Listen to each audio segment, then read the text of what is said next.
Halo, assalamualaikum warahmatullahi wabarakatuh. Selamat malam semua, ketemu lagi dengan gue Zack di channel gue ini, channel Bang Zack. Ya, dimana pada hari ini gue akan menceritakan sebuah kejadian yang langsung diceritakan oleh narasumber. Ya, dalam cerita ini kayaknya nama narasumbernya gue samarin ya. Kita sebut saja narasumbernya bernama Dian. Dia itu seorang perempuan yang masih muda, yang berkisar dia di umur 24 tahun. Dan dia bekerja di sebuah toko seluler di daerah Kota Batam. Ya, di Kecamatan Bengkong ya. Oke, nggak perlu berlama-lama, mari kita mulai ceritanya. Bagi kalian yang mau ke WC, silahkan ke WC dulu. Dan bagi kalian yang udah siap, pakai headset, siapkan minuman, dan kita mulai.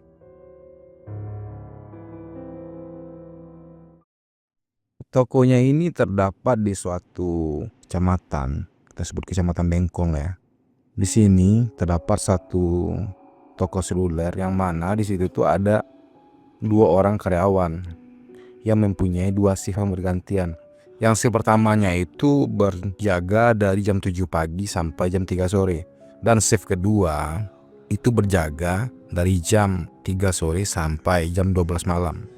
Dan penjaganya itu salah satunya Dian dan satu orang lagi bernama Dewi. Nah, kejadian ini pada saat shiftnya Dian.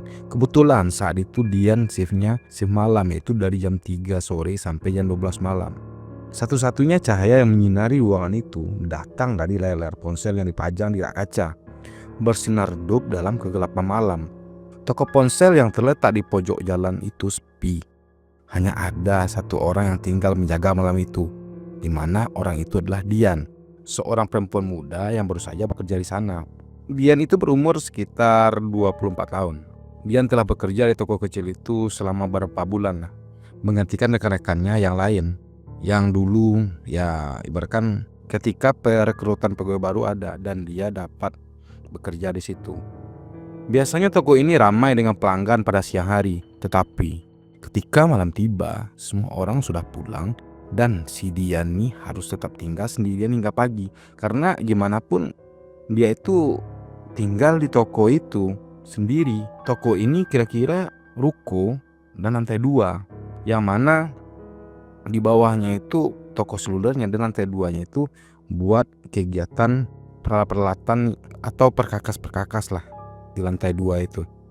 Dan ruko ini kira-kira panjangnya 12 meter ke belakang dengan lebar 4 meter di depan. Pada hari itu, seperti malam-malam sebelumnya, toko itu sepi. Hanya suara AC yang terdengar, berusaha menahan panas malam. Si Diani duduk di belakang meja kasir membaca buku dan sesekali mengecek ponselnya untuk memastikan tidak ada pelanggan yang menghubunginya. Nah, saat itu jam menunjukkan pukul 10 malam nih. Hanya 2 jam lagi sebelum ia bisa istirahat. Dan ia berharap malam ini tidak akan terasa terlalu lama. Namun malam ini berbeda, guys. Ada sesuatu yang terasa aneh sejak awal. Dian tidak tahu pasti apa yang membuatnya merasa cemas nih. Mungkin itu hanya rasa bosan yang mendera, atau mungkin hanya perasaan tidak nyaman karena harus tidur sendirian di toko yang gelap ini. Nah, bagaimanapun juga kan, perasaan ini terus mengelayuti di dalam hatinya nih. Pokoknya hampir tiap malam lah dia mikir kayak gitu. Pas mau tidur pasti dia tuh was-was gitu. Nah, sekitar pukul 11 malam nih, suasana toko tuh semakin sepi. Nah, kebetulan malam itu juga hujan ya. Jadi orang-orang kan gak terlalu banyak berlalu lalang di depan toko itu. Kan di depan tokonya itu ada jalan gitulah, jalan 2 bagian gitu. Kemudian dia ini memutuskan untuk merebahkan tubuhnya di sofa kecil yang terletak di belakang toko. Tempat itu tidak terlalu nyaman, tapi cukup untuk membuatnya mengistirahatkan tubuh. Nah, dia mulai tertidur nih dengan hanya suara AC dan deru mobil yang lewat di luar toko yang menjadi latar suara pada malam itu. Beberapa saat kemudian, si Dian nih terbangun karena mendengar suara pintu toko terbuka. Ia langsung duduk nih dan melihat ke arah pintu. Belum ada yang masuk. Nah, namun suara itu semakin jelas terdengar seperti suara seseorang berjalan mendekat ke arah meja kasir. Di dalam hati ia merasa aneh karena ia jelas tidak mendengar langkah kaki siapapun yang datang. Tetapi suara itu begitu nyata. Nah, si Dian ini merasa ada yang mengintipnya dari balik rak-rak ponsel. Ia mencoba mengabaikan perasaan itu, berpikir itu hanya pikiran yang dipicu oleh rasa kantuknya. Nah, tiba-tiba suara itu berhenti. Si Dian terdiam. Matanya mencari sumber suara di dalam toko yang gelap itu. Nah, dalam keadaan seperti ini, pikirnya mulai melayang ke hal yang tidak rasional. Tapi kemudian suara itu datang lagi. Kali ini lebih dekat. Di sebelah kiri meja kasir. Dian. Suara itu terdengar familiar, sangat familiar. Dian memalingkan kepala dan menatap ke arah suara itu datang. Nah, di sana berdiri seorang perempuan dengan rambut panjang yang tergerai, mengenakan jaket hitam dan jeans. Wajahnya tampak samar, tetapi Dian bisa mengenali sosok tersebut. Itu adalah Tania, sahabat lama Dian yang sudah lama tidak ia temui. Mereka dulu sering menghabiskan waktu bersama, tetapi Tania tiba-tiba menghilang beberapa tahun yang lalu tanpa memberi kabar. Tania, Dian terkejut. Kamu kenapa di sini? Aku pikir kamu... Tania mengangkat tangannya menyuruh Dian untuk diam. Senyumannya tampak hangat, namun ada sesuatu yang tidak bisa Dian jelaskan dari ekspresinya. Aku datang mengunjungi kamu. Lama tidak bertemu kan? Dian merasa lega sekaligus bingung. Tania memang sudah lama menghilang tanpa memberi kabar. Tapi Dian selalu berharap teman itu baik-baik saja. Mereka dulu sangat dekat dan Tania seperti saudara baginya. Namun ada sesuatu yang terasa tidak beres di dalam dirinya. Sebuah ketegangan yang ia coba abaikan. Terus si Dian menjawab kan. Iya, lama banget Tan. Aku gak tahu kamu ada di sini. Dia berkata dengan sedikit keraguan. Kenapa kamu gak pernah kabari aku? Aku khawatir banget loh, kata si Dian ini kepada Tania. Tania tersenyum lebih lebar. Aku sibuk Dian. Banyak yang terjadi dalam hidupku. Nah, Dian merasa sedikit terlepas dari ketegangan yang ada, meski ada yang ganjil. Tania adalah sahabatnya dan ia merasa nyaman dengan kehadirannya. Nah, namun nih ada sesuatu yang terus mengganggu pikirannya. Kenapa Tania tiba-tiba muncul setelah sekian lama dan kenapa ia datang malam-malam sekali? Mereka berbicara selama beberapa menit dengan Tania menceritakan beberapa hal yang terjadi dalam hidupnya. Nah, namun semakin lama dia berbicara dengannya, semakin ada perasaan aneh yang menggelayuti hatinya nih. Tania bercerita dengan terlalu lancar, terlalu sempurna seolah-olah dia tahu segalanya tentang hidup Dian. Tania bahkan mengetahui detail-detail kecil yang tidak mungkin dia ketahui tanpa mendengarkan langsung dari Dian nih. Si Dian mencoba nih menepis perasaan aneh itu.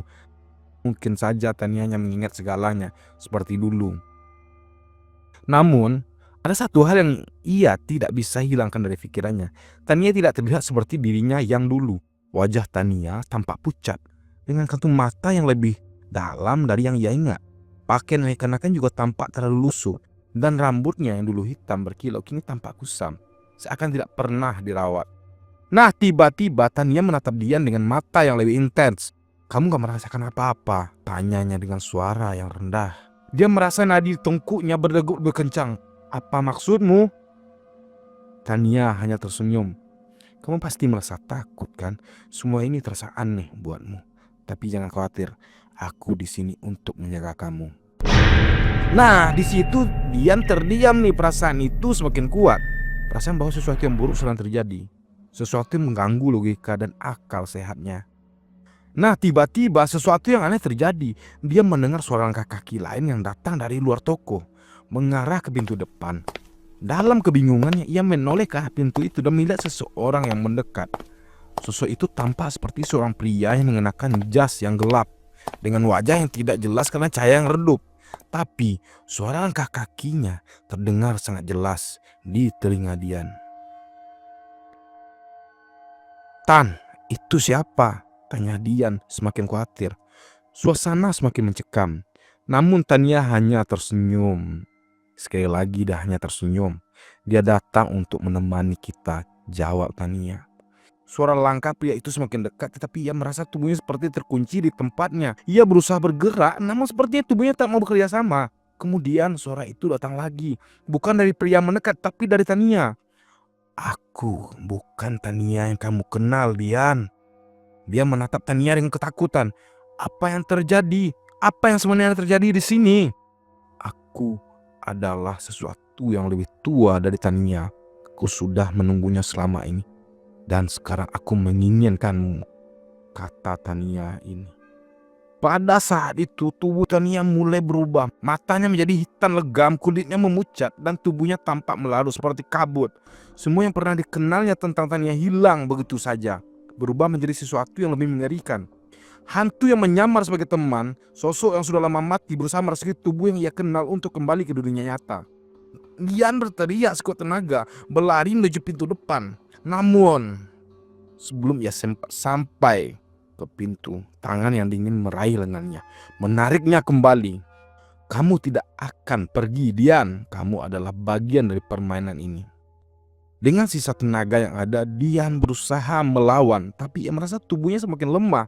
Di hadapannya sosok Tania yang sudah berubah menjadi hantu itu semakin mendekat. Suaranya seperti bisikan angin yang membawa kegelapan. Dalam keputusasaannya, Dian meraih rak ponsel dan melemparkan salah satu ponsel itu ke arah sosok tersebut. Ponsel itu kemudian meledak, mengeluarkan percikan api yang menyinari ruangan sejenak. Tiba-tiba, seberkas cahaya terang muncul di depan pintu toko. Seorang penjaga keamanan yang lewat mendengar suara kegaduhan, membuka pintu dan masuk. Melihat sosok Tania yang mengerikan, ia segera meneriakkan peringatan dan mengusir hantu tersebut dengan bantuan cahaya senter. Tania, atau lebih tepatnya hantu menyamar itu, menghilang seketika, meninggalkan Dian yang gemetar dan tak mampu berkata-kata. Dian terbangun di rumah sakit setelah kejadian malam itu.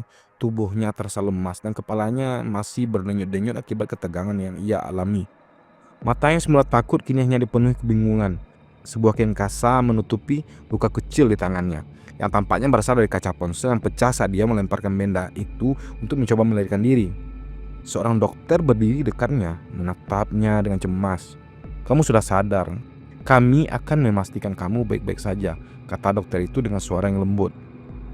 "Kamu mengalami shock yang hebat, tapi kamu tidak terluka parah." Nah, si Dian ini mencoba bangkit dari tempat tidurnya, namun kepalanya masih terasa berat. "Apa yang terjadi? Di mana aku?" tanyanya dengan suara serak. "Kamu ditemukan di luar toko ponsel," jawab sang dokter. "Ada seorang petugas keamanan yang melihat kamu berlari keluar dan membawamu ke sini. Kamu hampir tidak sadar saat dibawa. Untungnya kamu selamat." Dian merasa sedikit lega mendengar itu, namun hatinya tetap terperangkap dengan ketakutan yang sama. Tapi Tania dan sosok itu, apa itu? Apa yang terjadi di toko itu? Dokter itu tampak ragu sejenak lalu berkata dengan hati-hati, "Kami sudah memeriksa toko itu tapi tidak ada yang ditemukan. Semuanya tampak biasa, tidak ada bukti yang menunjukkan ada orang atau kejadian yang aneh." Dian merasa seolah-olah dunia ini di sekitarnya runtuh. Tania, sahabatnya yang hilang bertahun-tahun dan yang dia temui malam itu, sepertinya semua itu hanya mimpi buruk. Apakah semua itu hanya halusinasi karena kelelahan, ataukah memang ada sesuatu yang lebih gelap yang terjadi di toko itu? Nah, setelah beberapa hari dirawat di rumah sakit, dia memutuskan untuk kembali ke toko nih. Meskipun dokter menyarankan agar ia beristirahat lebih lama. Rasa ingin tahu dan ketidakpastian yang membekas dalam dirinya membuatnya ia tidak bisa tinggal diam. Ia merasa seperti ada sesuatu yang belum selesai nih, sesuatu yang harus dia ketahui. Nah, saat ia tiba di depan toko, suasana sepi dan sunyi menyambutnya. Toko itu masih seperti biasa, tidak ada yang berubah. Pintu kaca yang bersih, rak ponsel yang tertata rapi, dan suasana yang tidak menyarankan bahwa peristiwa mengerikan itu pernah terjadi. Namun, bagi si Dian, setiap sudut toko ini terasa berbeda, lebih gelap dan menakutkan. Dengan perlahan Dian membuka pintu dan melangkah masuk. Setiap langkahnya terasa berat, seperti ada sesuatu yang menghalangi jalannya. Namun, dia memaksa dirinya untuk terus berjalan menuju meja kasir tempat dia bekerja sebelumnya. Nah, begitu sampai di belakang meja, dia merasakan perasaan aneh yang kembali muncul. Seakan dia tidak sendirian, ada keheningan yang menyelimuti toko itu. Dan sesaat kemudian, suara langkah kaki terdengar dari ujung toko. Kali ini langkah itu lebih jelas, lebih nyata, seperti seseorang yang berjalan mendekat ke arahnya. Dian menahan nafas, matanya menatap pintu yang perlahan terbuka. Dari balik pintu itu muncul seorang perempuan dengan wajah pucat mengenakan jaket hitam. Tania. Namun ada sesuatu yang salah. Wajah Tania tampak lebih pucat dari sebelumnya dan matanya kosong seakan tidak ada jiwa di dalamnya. Dian, Tania berkata dengan suara serak, tetapi dengan senyum yang tidak mengenalkan. Dian terkejut, tubuhnya menegang. Ia ingin berlari namun kakinya terasa tertanam di tempatnya. Tania mendekat, langkahnya berat dan lambat. Aku kembali untuk menemani kamu, Dian. Jangan khawatir, kita tidak akan terpisah lagi. Dengan tatapan dan senyum yang menyeringai, Tania berkata. Suara itu terdengar tidak benar seperti bisikan dari dunia lain. Dian merasa perasaan dingin merayapi tubuhnya. Nah, dengan susah payah dia mundur ke belakang berusaha mencari pintu keluar. Namun saat dia berbalik, pintu itu tiba-tiba tertutup dengan keras menghalangi jalannya. Tania atau apapun itu sudah berada di hadapannya semakin dekat. Kamu tidak bisa pergi, Dian. Kamu sudah terperangkap di sini. Dia merasa hatinya dipenuhi rasa takut yang luar biasa. Sosok itu yang kini sepenuhnya berubah menjadi hantu, mengelurkan tangannya dengan gerakan lambat dan menyeramkan. Dian bisa merasakan hawa dingin yang datang bersama dengan sosok itu, membuat seluruh ruangan terasa semakin sempit. Namun untuk sekali lagi, tiba-tiba terdengar suara langkah kaki yang cepat dan berat. Pintu toko terbuka dengan keras dan masuklah seorang yang mengenakan pakaian hitam. Begitu sosok itu mendekat, ia melihat sebuah cahaya terang yang memancar dari tangannya. Cahaya itu begitu terang, begitu membakar sehingga sosok hantu yang menyamar sebagai Tania tadi terpaksa mundur. Kamu harus pergi, suara itu terdengar tegas, penuh kekuatan. Sosok itu mengangkat tangan dan melemparkan cahaya itu ke arah sosok Tania yang berubah dan kini berteriak kesakitan. Kamu aman sekarang, kata pria itu dengan suara rendah. Tadi malam, kamu tidak hanya berhadapan dengan Tania. Ada kekuatan gelap yang berusaha menjebak kamu di sini. Tapi kamu harus berhati-hati. Kekuatan itu masih ada di sekitar sini. Kemudian Dian hanya mengangguk, masih terkejut dan bingung. Siapa kamu? Apa yang sebenarnya terjadi? Tanya Dian sekali lagi. Pria itu tidak menjawab langsung. Aku adalah salah satu penjaga dunia, antara dunia nyata dan dunia lain. Terkadang kekuatan gelap bisa menyamar sebagai teman untuk menarik orang ke dalam perangkap mereka. Tania adalah korban pertama mereka dan kamu hampir menjadi yang kedua. Dian merasakan tubuhnya yang lelah dan penuh ketegangan. Meskipun ia merasa aman untuk saat ini, ada rasa takut yang mendalam di dalam dirinya. Apa yang baru saja dia alami bukan hanya mimpi buruk, tetapi sebuah kenyataan yang mengerikan. Si Dian harus tetap waspada, karena dia tahu bahwa kekuatan gelap itu masih ada dan bersembunyi di balik bayang-bayang yang tidak terlihat. Kemudian pria itu berbalik dan berjalan ke arah pintu sebelum akhirnya berhenti dan berkata, jika kamu tidak ingin terjebak lagi, lupakan semua yang terjadi malam ini. Lanjutkan hidupmu dan jangan pernah kembali ke tempat ini. Dan setelah itu, si Dian memutuskan resign dan mencari tempat pekerjaan yang baru. Dan di tempat baru, tidak ada lagi kejadian yang seperti itu. Oke, gimana teman-teman ceritanya? Apakah menarik bagi kalian? Apakah kalian merasakan dimana vibes-nya? Atau ketakutannya? Nah, bagi kalian nih yang suka sama channel gua, suka sama cerita yang ada di konten-konten gua, silahkan like dan subscribe serta share ya kepada teman-teman sekalian biar channel gua bisa bertumbuh. Oke, gue sudah dengan assalamualaikum warahmatullahi wabarakatuh.